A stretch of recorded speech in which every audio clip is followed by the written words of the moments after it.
Est-ce que tu t'es déjà posé la question de ce qu'est la relation?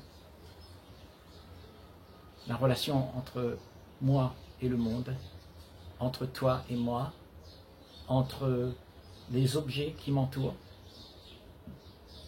Quelle est la relation que j'ai avec le monde? Ou est-ce qu'il y a quelque chose de commun que nous avons tous? C'est que la relation, dans la relation, on ne se rencontre pas. On vit ensemble sans se rencontrer. On rencontre que ce qu'on a appris. L'américain, le chinois, ma femme, mon argent. Ça, c'est le genre de relation que nous avons. Nous n'avons pas une relation sans l'identification à ce que nous avons appris.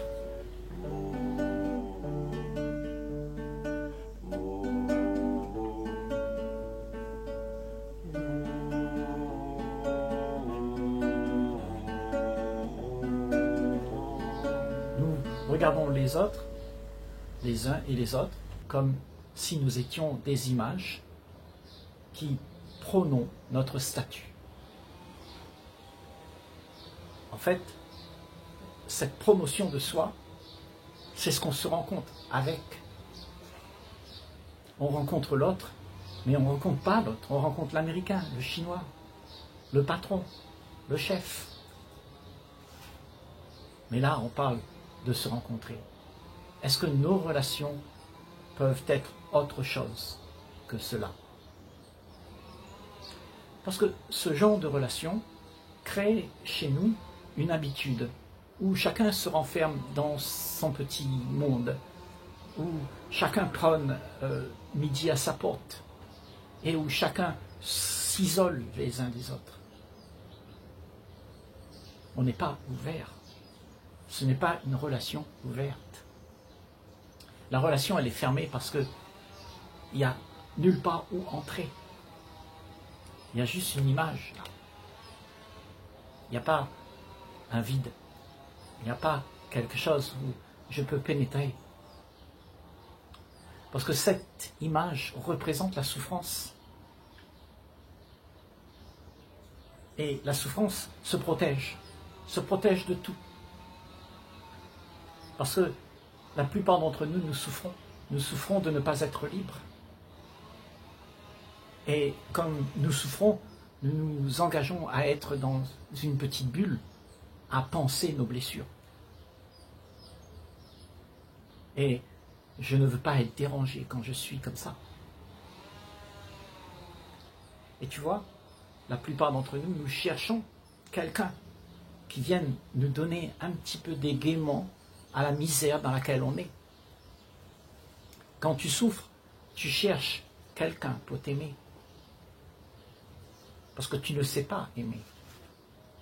Tu es dans ton monde, isolé, en train de souffrir, de ne pas être vrai, d'être ce que tu n'es pas. Alors ce personnage, cette image, cherche d'autres images pour se consoler. En fait, toi qui es libre, si tu viens dans cette relation pour aider, parce que tu voudrais être celui qui est gentil, parce que le monde t'a appris comment il faut faire pour avoir des relations. Il faut être gentil, il ne faut pas être égoïste, il faut s'aimer, il faut s'entraider. Donc la douleur de l'autre devient quelque chose pour toi d'important. Et comme il t'appelle à le sauver, alors tu vas jouer son rôle, tu vas jouer son jeu. Tu voudrais qu'il soit mieux. Mais quand tu t'engages dans ce genre de relation, tu te perds toi-même. Parce que sa souffrance appelle tout le monde à venir le consoler. Il ne cherche pas à être heureux, il ne cherche pas à être libre, il ne cherche pas à aimer, il cherche à être aimé. Et toi, tu es celui ou celle qui est venu donner secours à cet être. Et chacun d'entre nous, on se retrouve confinés les uns avec les autres, par devoir, parce que l'autre a besoin de moi. Mais est-ce que ça, c'est une vérité dans la relation? Est-ce que c'est ça la relation? Parce que est-ce que tu crois que tu es là pour sauver quelqu'un? Est-ce que tu es là pour caresser dans le sens du poil celui qui est triste? Tu n'es pas là pour ça. Parce que ce que tu es n'a rien à voir avec ce mouvement. Ce mouvement n'est pas celui qui est toi. Ce que tu es, c'est de la vie. C'est de la joie. Et quand tu es comme ça, tu deviens le personnage. Tu deviens l'esclave d'un monde en souffrance. Et tu voudrais sauver ce monde. Et comme tous, on est embrigadé là-dedans à vouloir faire plaisir, à vouloir sauver, à vouloir être gentil, à montrer à l'autre que nous prenons soin de lui. Nous sommes attachés à toi, nous t'aimons. Alors, nous sommes prisonniers d'un monde que nous avons fabriqué, où il y a celui qui veut prendre et celui qui donne. Et en fait, on est prisonnier du monde que nous avons voulu avoir. Il y a de la souffrance là-dedans. Celui qui souffre, il va toujours faire en sorte qu'il t'appelle pour que tu puisses venir. Il a besoin de toi. Il veut être consolé. Il veut que tu sois sa béquille pour qu'il puisse marcher dans l'existence. Et la plupart d'entre nous, nous sommes toujours en train de nous plaindre que ça ne va pas. Je suis seul, j'ai besoin de toi. Si tu ne viens pas, chérie, je suis tellement bouleversé, j'ai besoin de toi. Reste avec moi. Tu vois, cette souffrance, elle t'appelle et quand tu viens, elle t'emprisonne.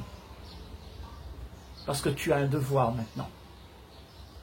Tu es devenu esclave du désir de quelqu'un qui veut être heureux. Et il ne sera jamais heureux. Il ne sera jamais satisfait de cette situation. Il faudra toujours que tu fasses plus et plus et plus. Mais il se plaindra toujours que tu ne fais pas assez. Parce qu'il est dans un trou. Et peu importe ce que tu mets dans ce trou, c'est insatiable. Personne ne peut sauver personne.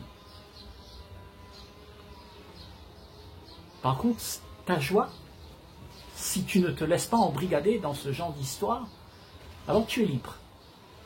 Et cette liberté, mets-le là sur la vie de quelqu'un qui te voit. Parce qu'il commence à comprendre qu'il est seul dans son monde et il a besoin de s'en sortir lui-même. Et qu'il n'y a personne qui viendra le sauver. Pas toi en tout cas. Parce que toi, tu es libre. Donc si tu es libre, ça veut dire que tu es joyeux. Tu n'es pas en train de faire des choses pour plaire. Tu es joyeux, tu es libre. Tu n'es pas dans la tracasserie de savoir ce que les gens penseront de toi. Tu es libre. C'est ça la liberté. La liberté, c'est de ne pas avoir des idées qui ont été préconçues pour que tu puisses aller encore t'emprisonner. La liberté, c'est d'être ce que tu es et pas ce que tu devrais être, selon ce que l'autre attend. Et quand tu es libre de cette manière, alors tu es un phare pour celui qui est dans le noir, pour celui qui est isolé dans son petit monde, où il ne voit pas clair, il ne voit pas au-delà de son petite embarcation. La bulle dans laquelle on est, c'est là où on s'isole. Et c'est là où on se protège. Parce qu'on a peur de cette liberté. Cette liberté nous effraie. Parce que ça veut dire que tout ce que tu as pu gagner pour te consoler de ta souffrance, tu dois abandonner. Tu vois, tu t'attaches à tout ce que tu aimes, tout ce qui te donne un peu de plaisir. Et comme tu es attaché à ça, alors tu as peur. Tu as peur de perdre. Tu as peur que quelqu'un cesse de t'aimer. Donc toi-même, tu fais semblant de le plaire.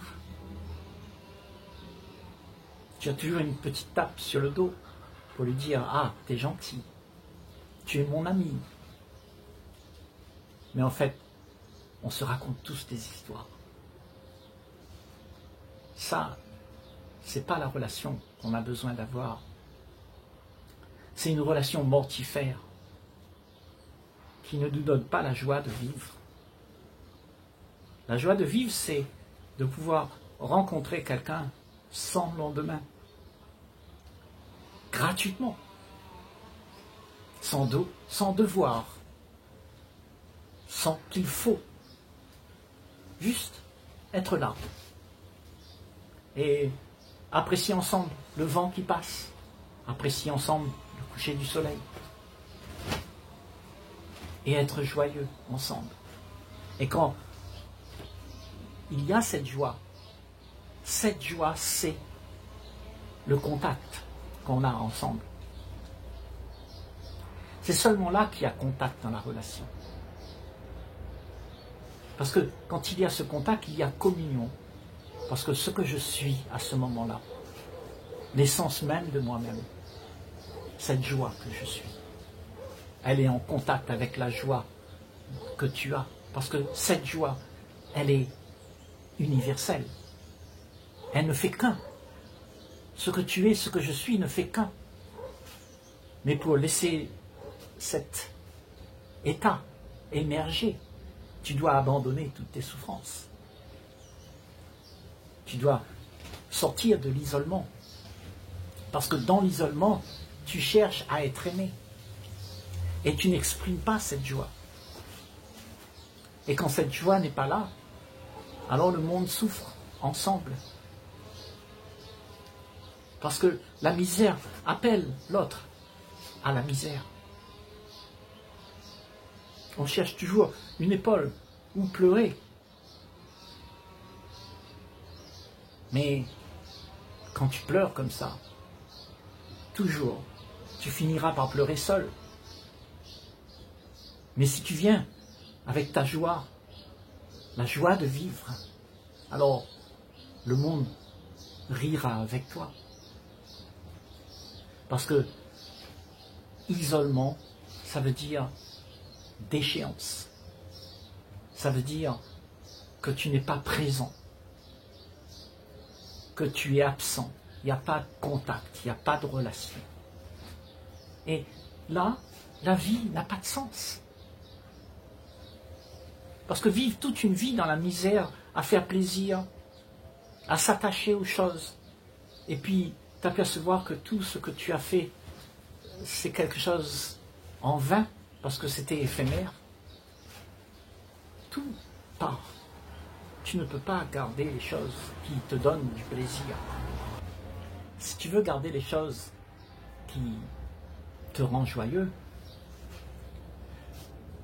tu vas voir que ces choses, elles vont disparaître tôt ou tard. Et tu vas rester vide. La joie que tu as eue n'était qu'un vent.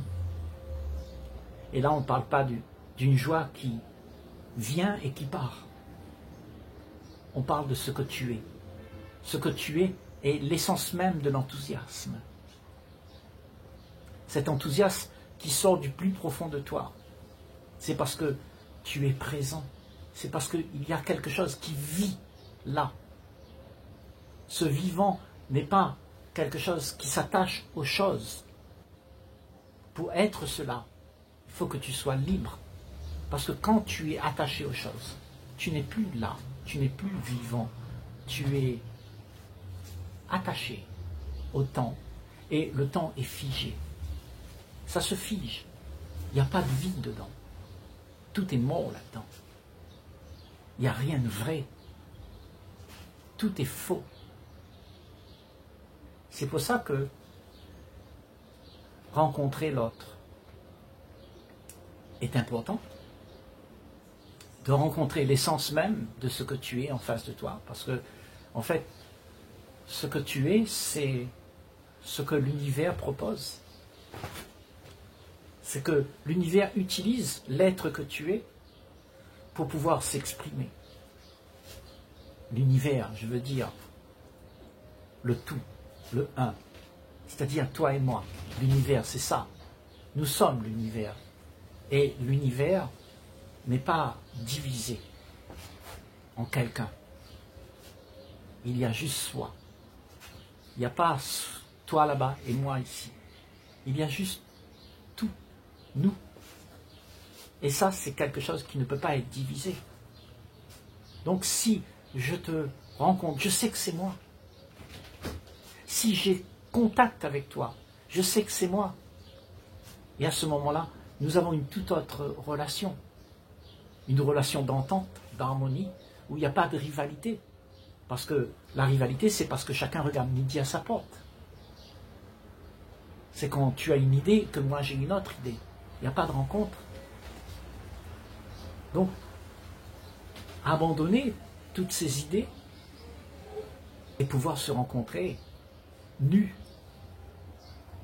sans apparence, sans interférence, sans la pensée qui vient interférer. Là, il y a communion entre toi et moi. Il y a un partage que nous pouvons avoir. Il y a un partage où il y a un contact. Et dans ce partage-là, il n'y a pas l'individu. Il y a juste soi. Et soi n'est pas là-bas ou là-bas. Soi est en soi.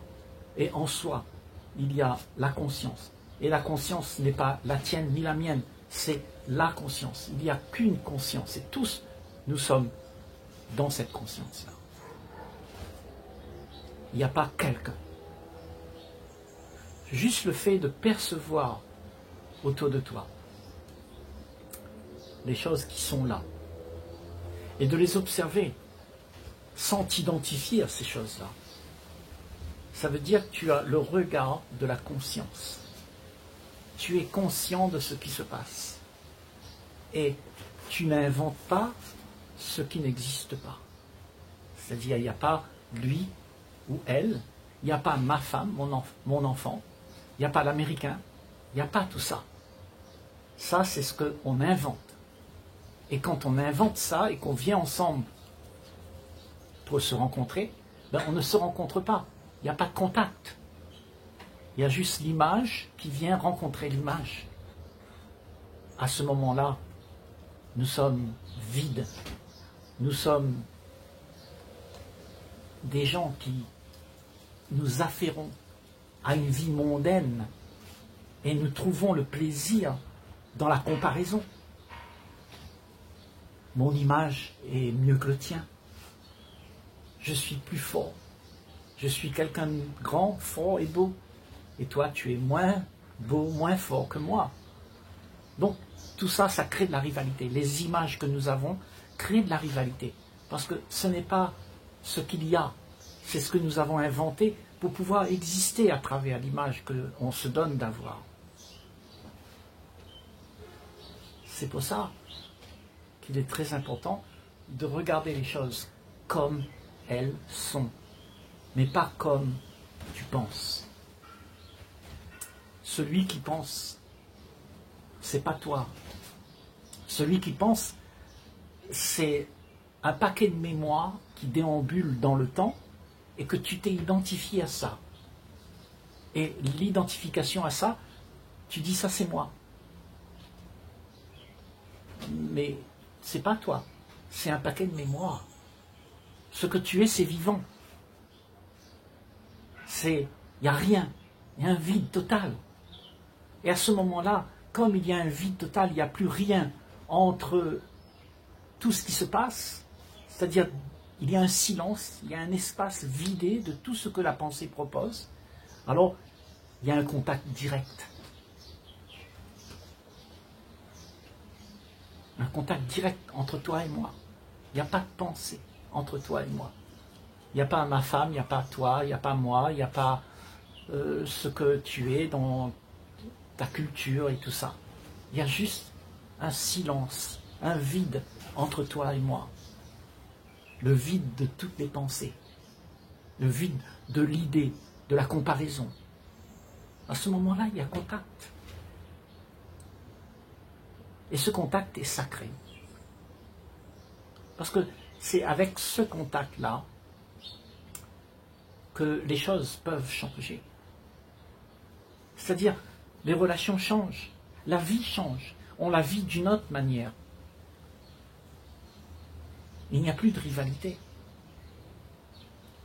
Il y a juste l'accueil, l'harmonie, et tout ça, ça crée de l'ordre. Mais tu vois que ça, on ne le connaît pas beaucoup dans ce monde. Donc, c'est pour ça que tu peux le côtoyer dans ce que tu es. Trouver cet ordre, trouver cette paix en toi. Et alors quand tu as ça, alors tu détiens la lumière pour éclairer celui qui est isolé dans son petit monde et qui souffre. Sans que tu vas jouer son rôle. Parce qu'on n'est pas là pour sauver personne.